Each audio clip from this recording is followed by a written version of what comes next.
This is your LMAX Exchange technical update for Monday, September 26, 2016. Euro dollar. So the euro has been chopping around a lot overall, though the pressure remains on the downside after the market was well capped several days back, going back to the 18th of August at 1367. It looks like rallies towards that level should continue to be well capped in favor of the next major downside extension below recent support, which came in around 111.23 and towards 109.12 further down. Sterling dollar. So cable has been locked in a bearish consolidation over the past several weeks, but the market is now gravitating back towards the critical multi-year plus 30-year low from July, which comes in around 128.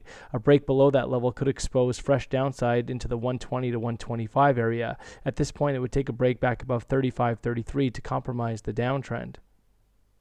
Dollar yen. So dollar yen has stalled out a little bit after trading all the way down towards and just under the 100 barrier in recent trade, but the market now is looking like it's been consolidating since, but could overall be pressured back to the downside and retest that recent multi-year and 2016 low at 98.99 from back in June. At this point, any rally should be well capped ahead of 104.32, with only a break back above that level to compromise the downtrend.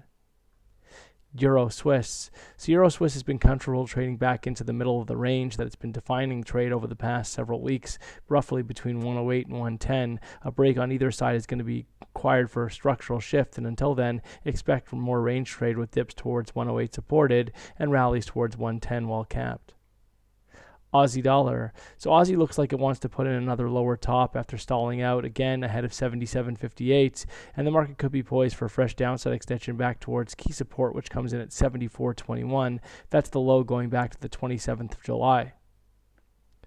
Dollar CAD. So dollar CAD has seen a little bit of a dip in recent trade, but was very well supported yet again. Overall, this market continues to show signs of the formation of a major base and expect to break above 32.54, which is now critical resistance, that high from the 27th of July, to open the door for the next major upside extension in this market up into the 135 to 140 area.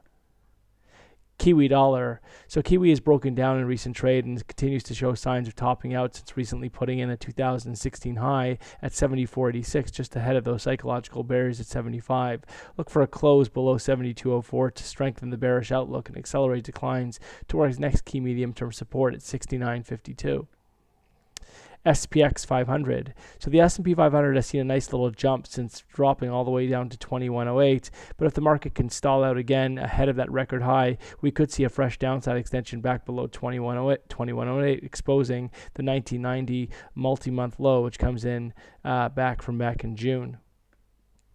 Gold. So gold remains highly constructive, with the market being very well supported on dips towards the 100-day moving average and looking poised for that next upside extension beyond the 2016 peak at 1375 and towards the 1450 to 1500 area further up.